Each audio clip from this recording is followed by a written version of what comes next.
Paper 173. Monday in Jerusalem.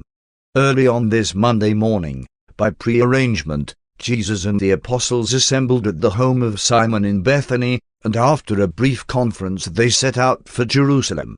The 12 were strangely silent as they journeyed on toward the temple. They had not recovered from the experience of the preceding day.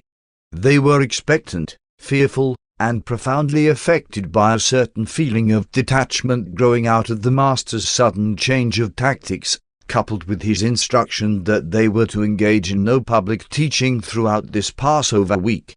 As this group journeyed down Mount Olivet, Jesus led the way, the apostles following closely behind in meditative silence.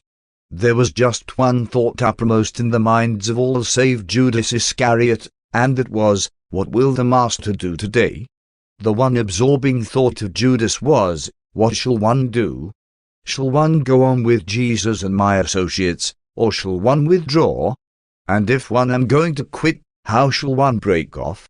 It was about 9 o'clock on this beautiful morning when these men arrived at the temple. They went at once to the large court where Jesus so often taught, and after greeting the believers who were awaiting him, Jesus mounted one of the teaching platforms and began to address the gathering crowd. The apostles withdrew for a short distance and awaited developments. 1. Cleansing the temple. A huge commercial traffic had grown up in association with the services and ceremonies of the temple worship. There was the business of providing suitable animals for the various sacrifices. Though it was permissible for a worshipper to provide his own sacrifice, the fact remained that this animal must be free from all blemish in the meaning of the Levitical law and as interpreted by official inspectors of the temple. Many a worshipper had experienced the humiliation of having his supposedly perfect animal rejected by the temple examiners. It therefore became the more general practice to purchase sacrificial animals at the temple, and although there were several stations on nearby Olivet where they could be bought, it had become the vogue to buy these animals directly from the temple pens. Gradually there had grown up this custom of selling all kinds of sacrificial animals in the temple courts. An extensive business, in which enormous profits were made, had thus been brought into existence. Part of these gains was reserved for the temple treasury, but the larger part went indirectly into the hands of the ruling high priestly families.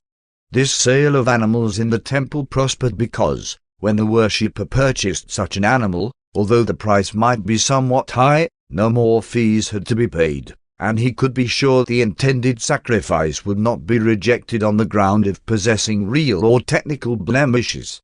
At one time or another systems of exorbitant overcharge were practiced upon the common people, especially during the great national feasts. At one time the greedy priests went so far as to demand the equivalent of the value of a week's labor for a pair of doves which should have been sold to the poor for a few pennies. The sons of Annas had already begun to establish their bazaars in the temple precincts, those very merchandise marts which persisted to the time of their final overthrow by a mob 3 years before the destruction of the temple itself. But traffic in sacrificial animals and sundry merchandise was not the only way in which the courts of the temple were profaned. At this time there was fostered an extensive system of banking and commercial exchange which was carried on right within the temple precincts. And this all came about in the following manner. During the Asmonean dynasty the Jews coined their own silver money, and it had become the practice to require the temple dues of 1/2 shekel and all other temple fees to be paid with this Jewish coin. This regulation necessitated that money changers be licensed to exchange the many sorts of currency in circulation throughout Palestine and other provinces of the Roman Empire for this orthodox shekel of Jewish coining. The temple head tax, payable by all except women, slaves, and minors, was 1/2 shekel, a coin about the size of a 10-cent piece but twice as thick. By the times of Jesus the priests had also been exempted from the payment of temple dues. Accordingly, from the 15th to the 25th of the month preceding the Passover, Accredited money changers erected their booths in the principal cities of Palestine for the purpose of providing the Jewish people with proper money to meet the temple dues after they had reached Jerusalem. After this 10-day period, these money changers moved on to Jerusalem and proceeded to set up their exchange tables in the courts of the temple. They were permitted to charge the equivalent of from 3 to 4 cents commission for the exchange of a coin valued at about 10 cents, and in case a coin of larger value was offered for exchange, they were allowed to collect double. Likewise did these temple bankers profit from the exchange of all money intended for the purchase of sacrificial animals and for the payment of vows and the making of offerings. These temple money changers not only conducted a regular banking business for profit in the exchange of more than 20 sorts of money which the visiting pilgrims would periodically bring to Jerusalem, but they also engaged in all other kinds of transactions pertaining to the banking business. Both the temple treasury and the temple rulers profited tremendously from these commercial activities. It was not uncommon for the temple treasury to hold upwards of $10 million, while the common people languished in poverty and continued to pay these unjust levies. In the midst of this noisy aggregation of money changers, merchandisers, and cattle sellers, Jesus, on this Monday morning, attempted to teach the gospel of the heavenly kingdom. He was not alone in resenting this profanation of the temple. The common people, especially the Jewish visitors from foreign provinces, also heartily resented this profiteering desecration of their national house of worship. At this time the Sanhedrin itself held its regular meetings in a chamber surrounded by all this babble and confusion of trade and barter. As Jesus was about to begin his address, two things happened to arrest his attention. At the money table of a nearby exchanger, a violent and heated argument had arisen over the alleged overcharging of a Jew from Alexandria, while at the same moment the air was rent by the bellowing of a drove of some 100 bullocks which was being driven from one section of the animal pens to another. As Jesus paused, silently but thoughtfully contemplating this scene of commerce and confusion, close by he beheld a simple-minded Galilean, a man he had once talked with in iron, being ridiculed and jostled about by supercilious and would-be superior Judeans, and all of this combined to produce one of those strange and periodic uprisings of indignant emotion in the soul of Jesus. To the amazement of his apostles, standing near at hand, who refrained from participation in what so soon followed, Jesus stepped down from the teaching platform and, going over to the lad who was driving the cattle through the court, took from him his whip of cords and swiftly drove the animals from the temple.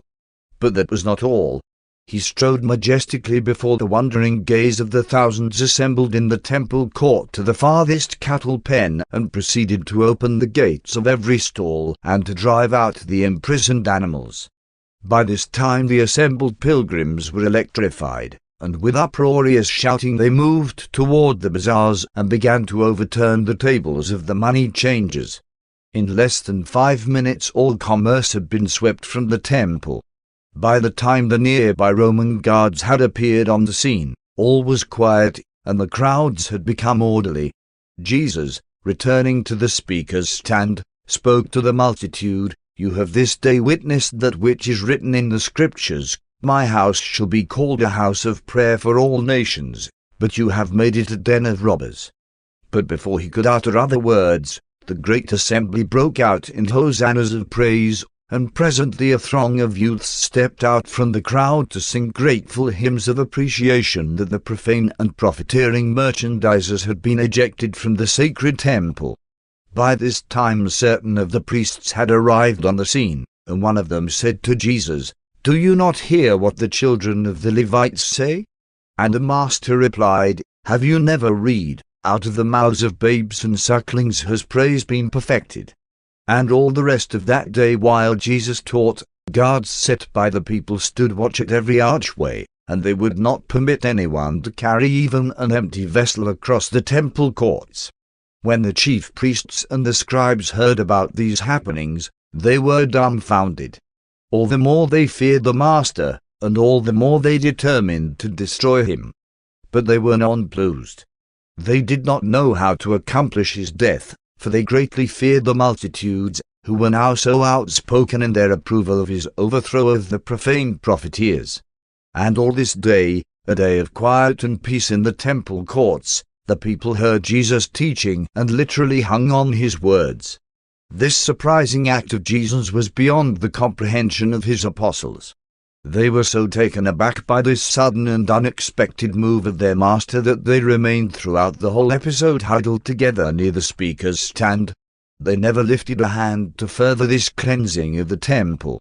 If this spectacular event had occurred the day before, at the time of Jesus' triumphal arrival at the temple at the termination of his tumultuous procession through the gates of the city, all the while loudly acclaimed by the multitude, they would have been ready for it, but coming as it did, they were wholly unprepared to participate.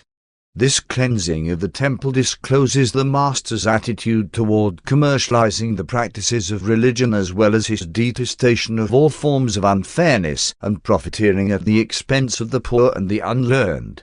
This episode also demonstrates that Jesus did not look with approval upon the refusal to employ force to protect the majority of any given human group against the unfair and enslaving practices of unjust minorities who may be able to entrench themselves behind political, financial, or ecclesiastical power.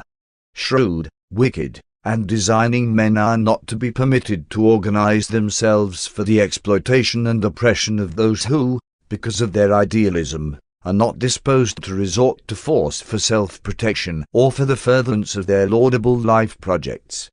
2. Challenging the Master's authority. On Sunday, the triumphal entry into Jerusalem so overawed the Jewish leaders that they refrained from placing Jesus under arrest. Today, this spectacular cleansing of the temple likewise effectively postponed the Master's apprehension. Day by day the rulers of the Jews were becoming more and more determined to destroy him, but they were distraught by two fears, which conspired to delay the hour of striking. The chief priests and the scribes were unwilling to arrest Jesus in public for fear the multitude might turn upon them in a fury of resentment. They also dreaded the possibility of the Roman guards being called upon to quell a popular uprising. At the noon session of the Sanhedrin it was unanimously agreed that Jesus must be speedily destroyed, inasmuch as no friend of the Master attended this meeting. But they could not agree as to when and how he should be taken into custody. Finally they agreed upon appointing 5 groups to go out among the people and seek to entangle him in his teaching or otherwise to discredit him in the sight of those who listened to his instruction. Accordingly, about 2 o'clock, when Jesus had just begun his discourse on the liberty of sonship, a group of these elders of Israel made their way up near Jesus and, interrupting him in the customary manner, asked this question: "By what authority do you do these things? Who gave you this authority?" It was altogether proper that the temple rulers and the officers of the Jewish Sanhedrin should ask this question of anyone who presumed to teach and perform in the extraordinary manner which had been characteristic of Jesus, especially as concerned his recent conduct in clearing the temple of all commerce. These traders and money changers all operated by direct license from the highest rulers, and a percentage of their gains was supposed to go directly into the temple treasury. Do not forget that authority was the watchword of all Jewry. The prophets were always stirring up trouble because they so boldly presumed to teach without authority, without having been duly instructed in the rabbinic academies and subsequently regularly ordained by the Sanhedrin. Lack of this authority in pretentious public teaching was looked upon as indicating either ignorant presumption or open rebellion. At this time only the Sanhedrin could ordain an elder or teacher, and such a ceremony had to take place in the presence of at least 3 persons who had previously been so ordained. Such an ordination conferred the title of Rabbi upon the teacher and also qualified him to act as a judge, binding and loosing such matters as might be brought to him for adjudication. The rulers of the temple came before Jesus at this afternoon hour, challenging not only his teaching but his acts. Jesus well knew that these very men had long publicly taught that his authority for teaching was satanic, and that all his mighty works had been wrought by the power of the prince of devils. Therefore did the Master begin his answer to their question by asking them a counter-question. Says Jesus, "One would also like to ask you one question which, if you will answer me, one likewise will tell you by what authority one did these works. The baptism of John, whence was it? Did John get his authority from heaven or from men?"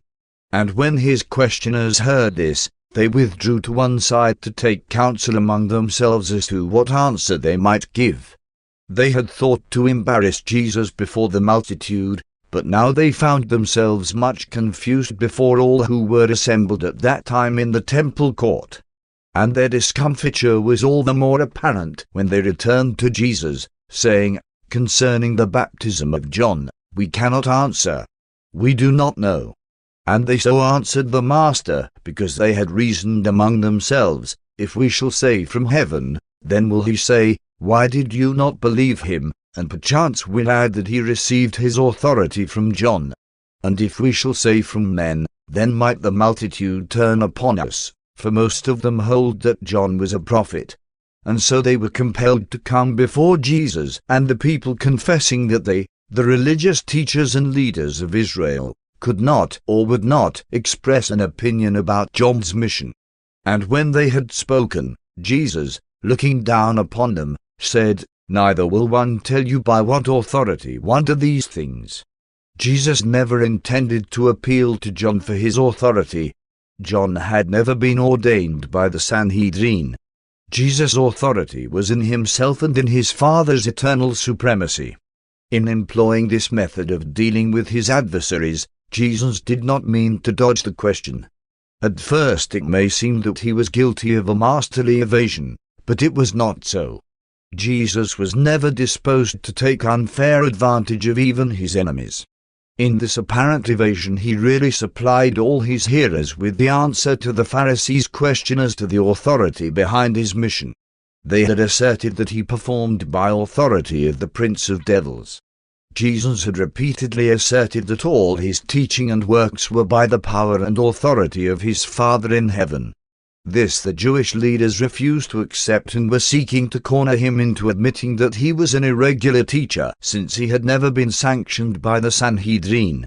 In answering them as he did, while not claiming authority from John, he so satisfied the people with the inference that the effort of his enemies to ensnare him was effectively turned upon themselves and was much to their discredit in the eyes of all present.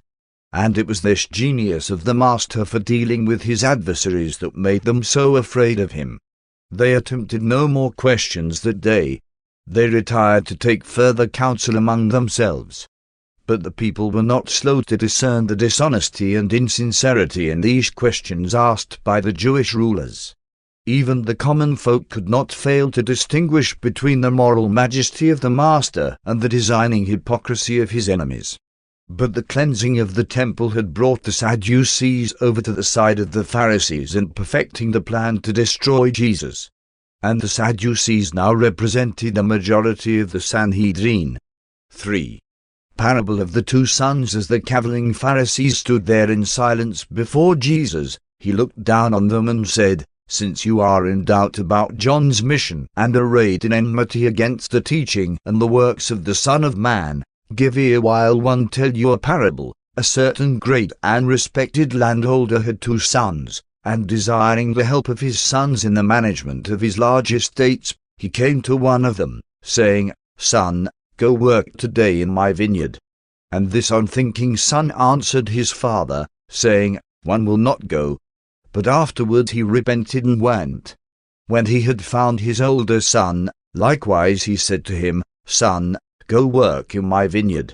And this hypocritical and unfaithful son answered, 'Yes, my father, one will go.' But when his father had departed, he went not. Let me ask you, which of these sons really did his father's will?"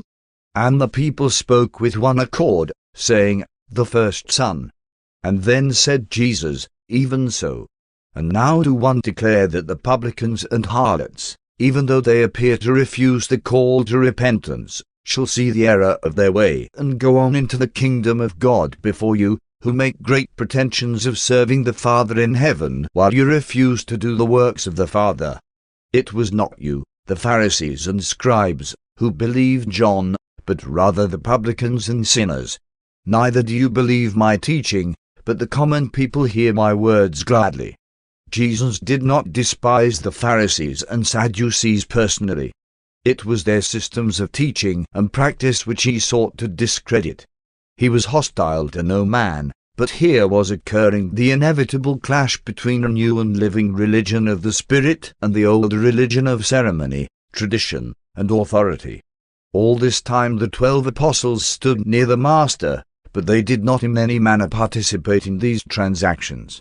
Each one of the 12 was reacting in his own peculiar way to the events of these closing days of Jesus' ministry in the flesh, and each one likewise remained obedient to the Master's injunction to refrain from all public teaching and preaching during this Passover week.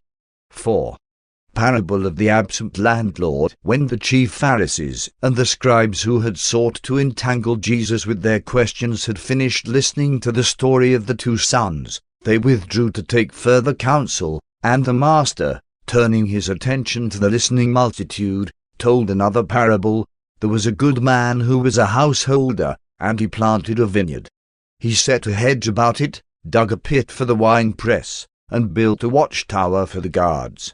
Then he let this vineyard out to tenants while he went on a long journey into another country. And when the season of the fruits drew near, he sent servants to the tenants to receive his rental. But they took counsel among themselves and refused to give these servants the fruits due their master. Instead, they fell upon his servants, beating one, stoning another, and sending the others away empty-handed. And when the householder heard about all this, he sent other and more trusted servants to deal with these wicked tenants, and these they wounded and also treated shamefully. And then the householder sent his favorite servant, his steward, and him they killed. And still, in patience and with forbearance, he dispatched many other servants, but none would they receive. Some they beat, others they killed, and when the householder had been so dealt with, he decided to send his son to deal with these ungrateful tenants, saying to himself, "They may mistreat my servants, but they will surely show respect for my beloved son." But when these unrepentant and wicked tenants saw the son, they reasoned among themselves, "This is the heir. Come, let us kill him, and then the inheritance will be ours." So they laid hold on him, and after casting him out of the vineyard, they killed him. When the Lord of that vineyard shall hear how they have rejected and killed his son, what will he do to those ungrateful and wicked tenants? And when the people heard this parable and the question Jesus asked, they answered, "He will destroy those miserable men and let out his vineyard to other and honest farmers who will render to him the fruits in their season." And when some of them who heard perceived that this parable referred to the Jewish nation and its treatment of the prophets, and to the impending rejection of Jesus and the gospel of the kingdom, they said in sorrow, "God forbid that we should go on doing these things." Jesus saw a group of the Sadducees and Pharisees making their way through the crowd, and he paused for a moment until they drew near him, when he said, "You know how your fathers rejected the prophets, and you well know that you are set in your hearts to reject the Son of Man." And then, looking with searching gaze upon those priests and elders who were standing near him, Jesus said, "Did you never read in the Scripture about the stone which the builders rejected, and which, when the people had discovered it, was made into the cornerstone? And so once more do I warn you that, if you continue to reject this gospel, presently will the kingdom of God be taken away from you and be given to a people willing to receive the good news and to bring forth the fruits of the Spirit. And there is a mystery about this stone, seeing that whoso falls upon it, while he is thereby broken in pieces, shall be saved. But on whomsoever this stone falls, he will be ground to dust, and his ashes scattered to the four winds." When the Pharisees heard these words, they understood that Jesus referred to themselves and the other Jewish leaders. They greatly desired to lay hold on him then and there, but they feared the multitude. However, They were so angered by the master's words that they withdrew and held further counsel among themselves as to how they might bring about his death. And that night both the Sadducees and the Pharisees joined hands in the plan to entrap him the next day. 5.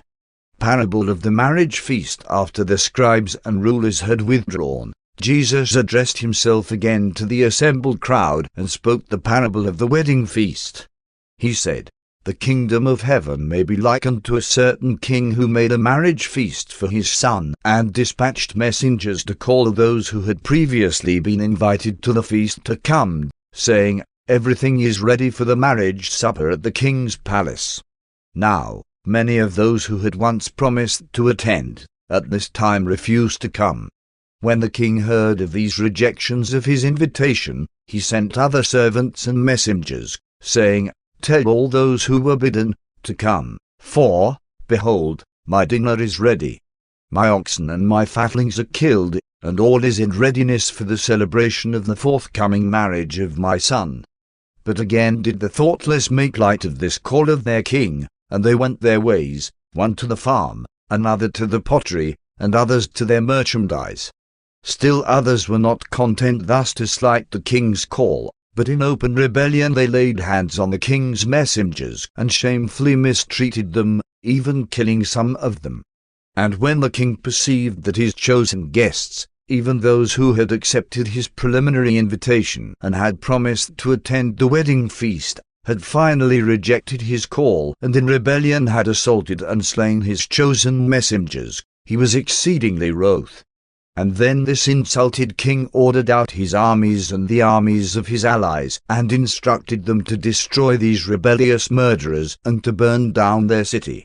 And when he had punished those who spurned his invitation, he appointed yet another day for the wedding feast, and said to his messengers, 'They who were first bidden to the wedding were not worthy.